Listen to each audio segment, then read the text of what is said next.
Watoto musome, muache ucheza, muache ucheza, muache ucheza. Watoto tusome, tuache ucheza. Watoto tusome, tuache ucheza. Na mimi babu yenu nilisoma, nikahifadhi, nikasomesha, na shanga wajukuu hamtaki soma, kenda chuoni munatoroka. Mmenifahamu nimesemaje? Watoto tusome, tuache ucheza. Nimesema watoto tusome, tuache ucheza. Haya wajukuu, sasa mtanieleza kwa nini hamtaki kusoma? Babu. Naam mjukuu wangu.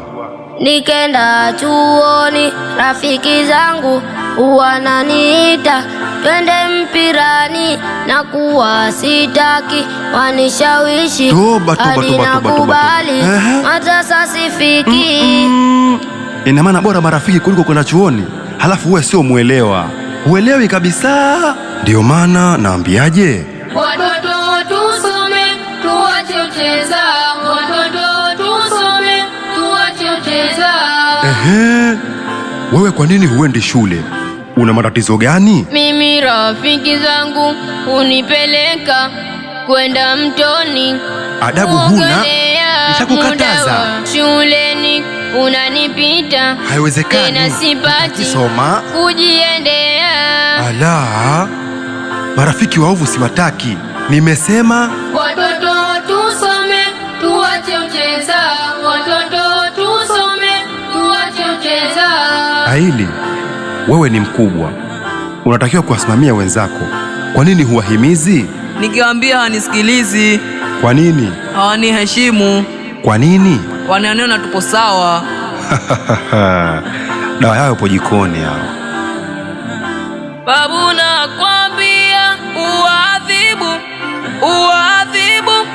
uadhibu, wasijerejea, washike adabu.